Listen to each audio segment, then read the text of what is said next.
You know, it's gonna be a long week this week, and we all know why. And it starts off tonight, pretty much, with Monday Night Raw, the final Monday Night Raw before WrestleMania 34 this Sunday. And it's gonna be a long week, folks.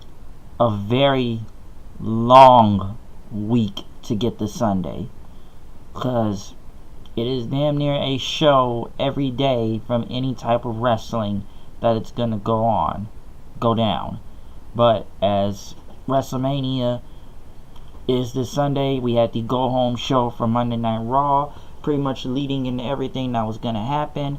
And we kicked it off with Jonathan Coachman setting up a press conference or something like that they were gonna do, a Q&A. By the way, this is Atlanta, Georgia, by the way, ATL, which is actually a hot and cold crowd night. They were hot multiple times, though. But pretty much Coach brought out Triple H and Stephanie McMahon and Kurt Angle and Ronda Rousey. People did chant for Rousey, but as Triple H talked about people chanting for Rousey, he said, which pretty much had more chants. Triple H said, it's unfortunate because, they really did a lot for Rousey, and now they're going to have to silence her this Sunday. And that Kurt Angle there is the weak link in all of this. He brought, his whole three eyes of he never agreed with, the intensity or integrity, and that Kurt Angle never had that much intelligence. As Triple H pretty much went on this, that Angle pretty much he's setting up Ronda Rousey to embarrass herself this Sunday at WrestleMania, and pretty much talked about how both of them lose. And Rousey pretty much tried to interrupt, but Stephanie said, you're rough around the edges, but Triple H, you have to wait until it's your time to talk. But she said it's a Q&A format. Triple H asked her a question, and now she wants that question answered. Which by the way, let Stephanie have a lot of mic time here. Pretty much this whole press conference saying that, Rousey cost WWE and themselves millions of dollars of what's going down right here. And who the hell Ronda Rousey thinks she is? As Kurt Angle wanted to answer, she's Ronda freaking Rousey, and she will make you tap out. Triple H said, it's a massive learning curve here, and that these are rules, and she's going to lose. This is not UFC. You're in our world. You're in our ring. And as they tried to get final thoughts, his coach wanted to get final thoughts from both of them. Stephanie said Ronda Rousey will lose this Sunday, and her very first loss will be to her, and she knows how she can't handle losses. And Rousey said, are you left-handed or right-handed? Stephanie said right-handed, but Rousey wanted to know that, are you still going to be able to sign my checks after I rip your arm off? That was actually a good line, but Coach pretty much said we're going to take a pre-match photo op, and, it's not going to be like the boxing or UFC. We're going to keep it classy here and do it our way, I guess the WWE way. And as they pretty much were getting ready to do a face-off with each other, I guess Rousey was trying to, was going to grab Stephanie. Stephanie was trying to shake her hand, but Rousey didn't want to do it. And as they argued at each other and Kurt Angle tried to break it up, Triple H comes from behind with a microphone and knocks Kurt Angle to the ground. And this looks silly right here, okay? Listen, I get the crowd was hot throughout this segment, but this whole segment was kind of meh in a way.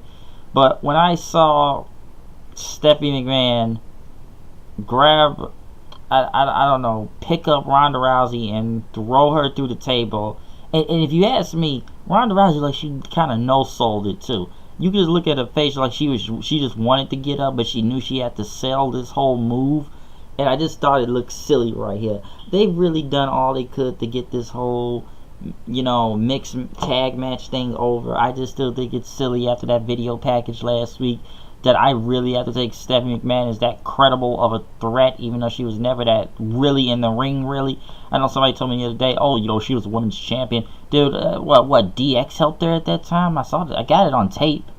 So this whole match, I don't know what to say about this match. I probably will do a prediction video for WrestleMania Sunday, but it's just hard to take Stephanie seriously and all this. And I just kind of laughed when she put Rousey through a table, and Rousey like she's about to laugh throughout the, not laugh, but she just looked like, you just see she wants to get up, but she has to sell the table spot though, and it looked pretty bad. But because they pretty much did a video package, I believe, for Brock and Roman. Bailey when he can sign the bill, nothing much to say here. And you know, they showed this whole, not Andre Giant trophy, but the women's battle royal trophy. This trophy looks horrible. Okay, this trophy looks like something I could see off Amazon.com or at Walmart with some tassels on it. My friend called, said it looked like a vagina. I just think it looked like a cheap $3 trophy I could pick up from Walmart or Amazon.com with some tassels. Yeah, listen, I've seen New Japan Pro Wrestling come up with better freaking trophies over there than whatever WWE puts on, and it's like somebody told me before, New Japan actually gives a fuck about their trophies because they actually look very prestigious and cool. This shit WWE came up with was garbage. This trophy is garbage. Okay, it looks like garbage. The match was kind of okay. Then after that, they pretty much attacked Bailey. After that, Paige continues to be irrelevant and stands around and does nothing.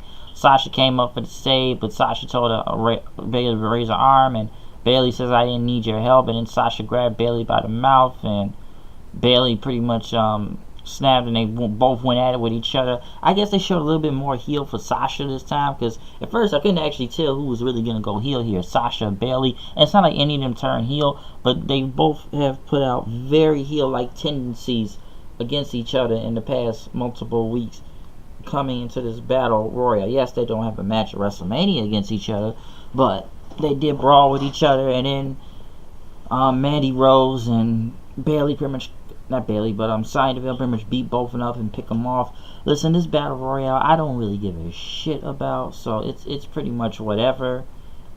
They played a video package for Asuka, which I feel like there hasn't been a lot of build in this match, but Asuka, they showed a video package for. They'll probably show a video package for Charlotte tomorrow night on SmackDown, even though they don't, like somebody got brought up. What has Charlotte really done ever since they put her on SmackDown, really, other than winning the women's championship? Cause what is the really biggest thing ever since she's been on SmackDown this whole time, other than win the women's title? And I just kind of look at it like, yeah, what has she really done?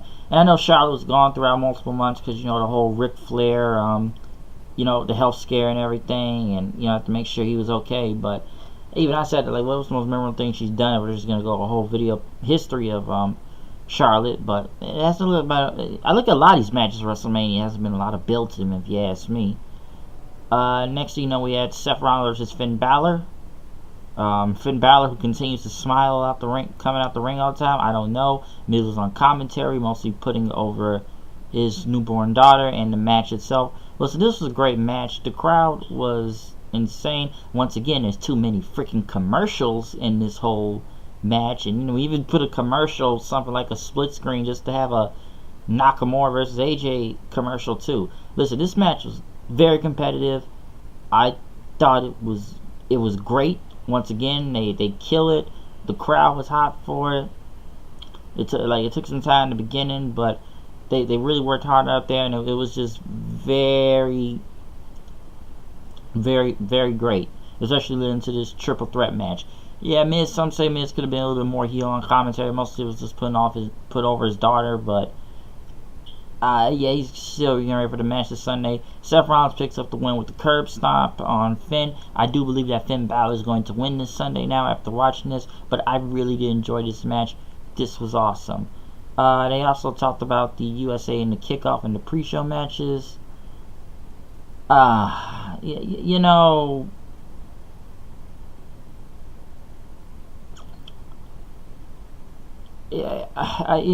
showed the pre-show matches, I guess, the card. Once it is just the Battle Royale, just to get everybody in the car, both the Andre and the Women's Battle Royale. And 205 match, Cedric Alexander versus Mustafa Ali for the Cruiserweight Championship was on the pre-show. Honestly, I actually would have put this match on the main show, really. If you asked me, I would have done that, and I would have replaced that with the Raw Women's match with Nia Jax and Alexa Bliss, because I'll get to that later on. But even I'll say, listen, the cruiserweights have not been the best look for a long time, but they have kind of improved recently, and this match should be on the main show. But then again, if I remember, it wasn't last year Neville and Austin Aries had to be on the pre-show too, and then I don't know if they really complain about it or not, but they never even made the WrestleMania DVD. And it's kind of weird because both of them pretty much split WWE nowadays. We already know what Austin Aries is. Neville just went MIA for, I don't know, I think he's just waiting for his contract to run out. We already know Aries is holding like 5, 6, 7 titles right now at the time being.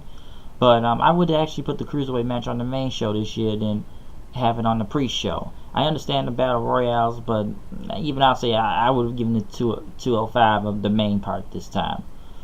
Paul Heyman was on his phone talking to somebody, and until Kurt Angle came up and told Kurt Angle, tried to tell him what needs to happen tonight. Heyman says, I know what you're coming to do, we're going to do this, and you don't want to incite anything, or you don't want to have nothing go down. And Angle says, Heyman, that, do not incite Roman Reigns, because he really wants to hurt Brock Lesnar, and you should be worried for Brock Lesnar's well-being. And pretty much Paul Heyman just started laughing at the whole thing. And he said, "Oh yeah, we'll look into that tonight." Sheamus and Cesaro demanded, who wants to know who Braun Strowman's partner is tonight. Until Strowman came and said, he doesn't play well with others, and you'll find out tonight. So I got one. Next thing you know, Braun Strowman, he says, he wants a match with one of you guys, and says, I'm gonna warn you, he's a little different. He pretty much comes out with a white shirt and black. I thought he was a bigger, and some glasses. I thought he was like a big version of Bubba Ray Dudley coming out, or even you want to go ECW, you can say Big Dick Dudley did back in ECW. I thought he was part of the Dudleys for a second, and this is his brother. His name is Braun Strowman, and he's gonna knock them upside the head. Next thing you know, Braun Strowman pretty much attacks the Bar then and throws them all over the place and knocks them out of the ring after I guess we're just going to wait till the partner until this Sunday. We're not getting a partner tonight, so we will wait till this Sunday. I've been now hearing strong rumors it's supposed to be Big Show since I already signed a multi-year deal. I'm not really 100% on that. I'm thinking it may be Samoa Joe or Big Cass. I don't know who Braun Strowman's partner will be, but it's now been heavily rumored to be Big Show. I still think it would be Elias for some reason, but I wouldn't even be sure about that. But we'll just have to find out who his partner is. But I'm just throwing some names out there. But the rumor is now it's Big Show. Goldust had a production on the whole Andre the Giant thing, and that he was talking about the HBO documentary. Matt Hardy then pretty much says he will win the Battle Royale, and that Goldust will be deleted in some type of random match that happened.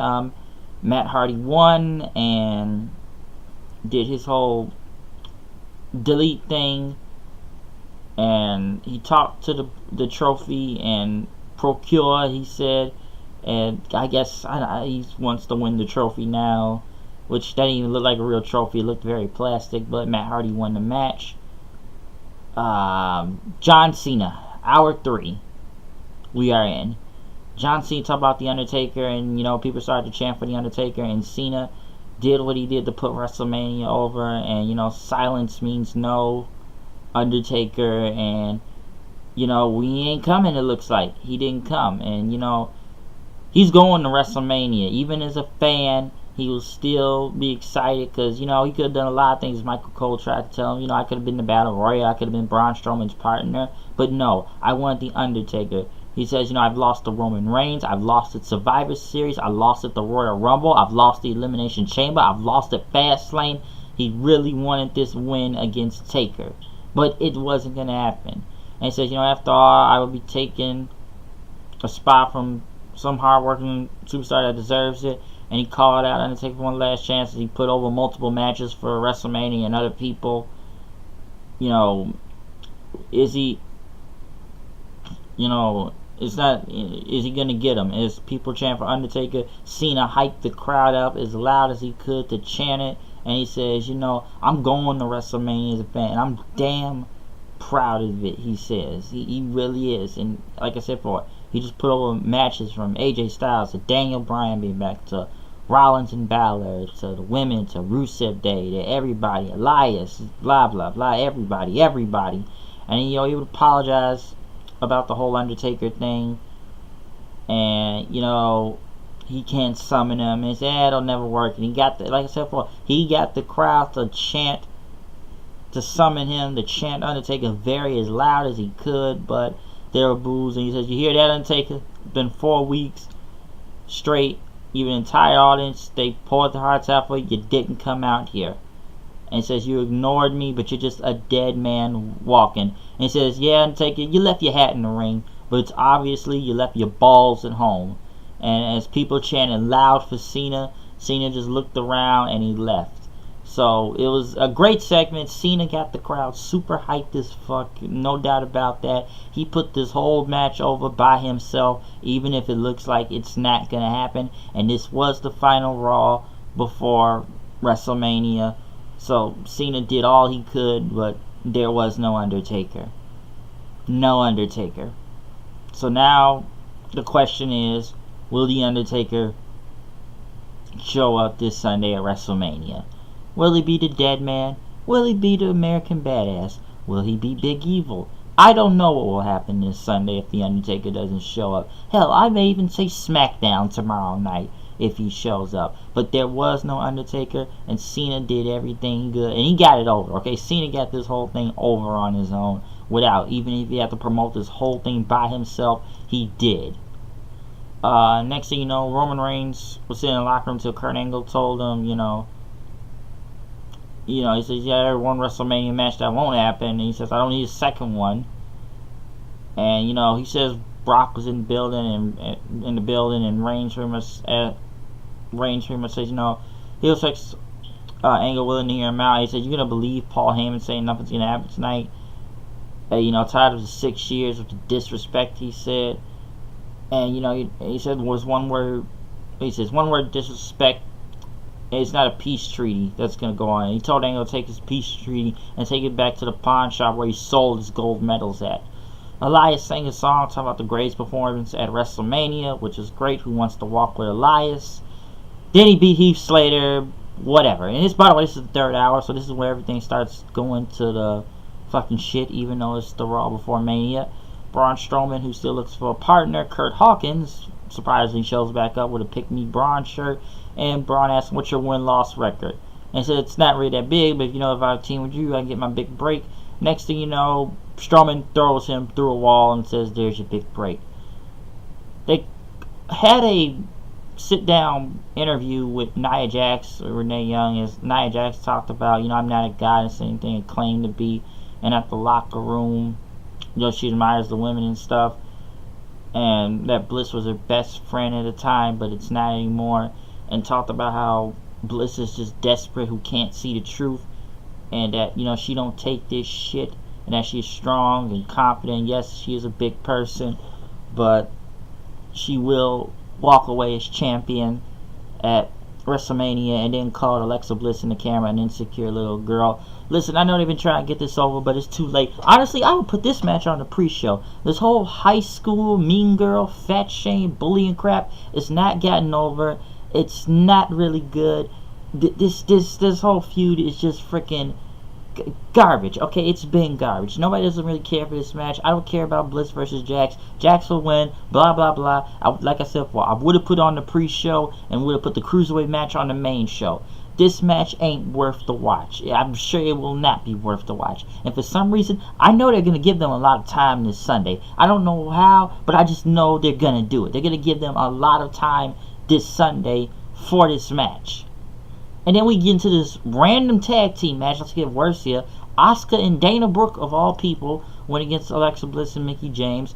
Dana Brooke, who was in the majority throughout the match until Asuka came in with the Asuka lock. And then next thing you know, Nia Jax was coming for the save for Asuka after Mickie James and Alexa Bliss started attacking. This match kind of went on to man once again. That's so nice. Just ask me what you'd like me to do, and I'll try my best to help. Alright, Alexa, stop. But You know, like, by the way, we got so many commercials in this match, it doesn't make sense. Nia Jax pretty much comes for the save and takes out Mickie James, but this tag match, I did not care what was going on. Dana Brooke, just why this tag match? Who really cared for this tag match? The crowd was literally dead for this. Like I said, this third hour is death half the time when you watch Monday Night Raw. So, the third hour is whatever, but we ended it with Paul Heyman, as we pretty much had most of the entire tag team division block the entrance way from Roman. And as Heyman said that, you know, Kurt Angle was a lousy mentor for Ronda Rousey, which people say pointing that out now. Could be the next client. And as Heyman said, he tells the truth and talked about about 4 years ago in New Orleans, that we said that Brock Lesnar would beat The Undertaker's streak, and yes, he ended The Undertaker's streak. And then Paul did what he could to put over this whole Reigns versus Lesnar thing, and has his destiny to beat Brock Lesnar and become the Universal Champion. And he can't be impressed by Reigns from his bloodline victories, his badassery, but he will lose to Brock 1, 2, 3 at Mania this Sunday. And you know, he pretty much went on to say that, you know, the image of Brock Lesnar not respecting any other wrestlers in the back is true, he says, and that, you know, Roman, his ass is owned by Brock Lesnar, and that Roman Reigns, when he loses, he will go home to his wife, kids, father, and cousins, and uncles, and everybody. He was conquered by Brock Lesnar, and he will lose. And he says, you know, to tell the truth, Reigns is just Roman's bitch, as he said it. And as Paul did his promo, Roman comes out then, and then, you know, they wave at him, but all the tag teams are just standing in the way. And then next thing you know, Reigns pretty much goes on to say, you know, are you guys really going to sit here and protect that part-time bastard? You all are full-timers. But since they kind of looked at it, they let Roman Reigns through, and then Roman is looking at Brock, as Brock says, like, think about it, boy, several times. And Roman comes in the ring, Brock gets out of there, he gets a chair, but since he was about to go back at Reigns with it, Roman just starts hitting several Superman punches and knocks Brock down, and then he picks up the title and holds it up. And when I guess he got distracted, which at least he got a better reaction this time.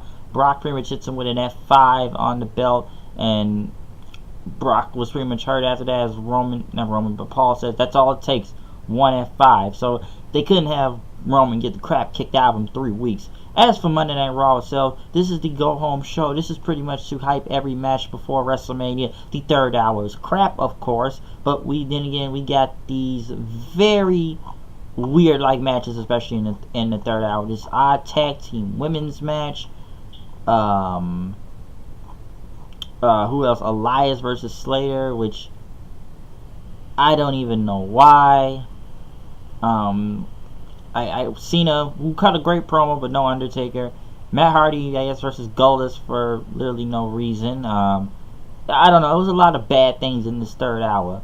But like I said, this is the Monday Night Raw before WrestleMania. Okay, there was a lot of matches being hyped up. It's going to be a long week, folks, to get through. Especially once we hit the weekend. It's going to be a long weekend for WrestleMania. Overall, I did enjoy a couple things from the Rollins versus Balor match. I thought it was really great. The beginning segment was meh, but it got itself over, of course. Cena's very loud promo was great about Undertaker.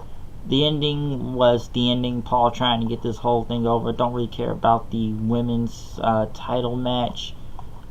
Strowman, we still don't know his partner.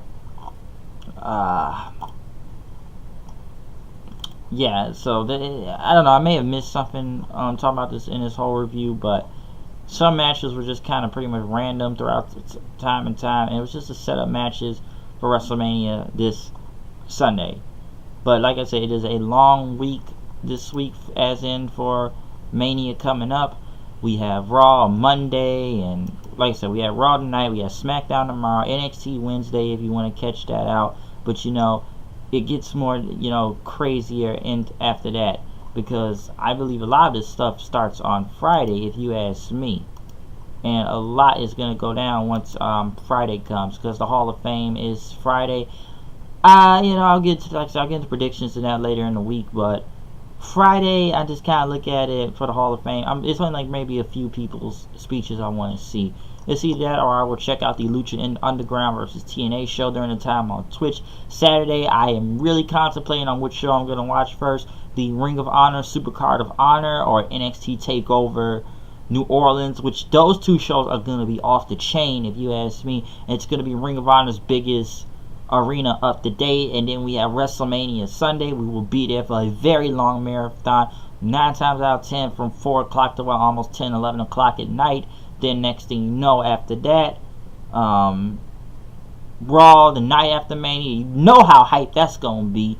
And then Tuesday on SmackDown, you know how hyped that's going to be too. Like I said, it's going to be a very long week of wrestling. WrestleMania is here. The road to WrestleMania is technically almost over. So we will see what happens on SmackDown tomorrow night. It's going to be a long week, folks. And just got to make it to Mania Sunday. So yeah, I am out of here. I will see you guys later. Peace out.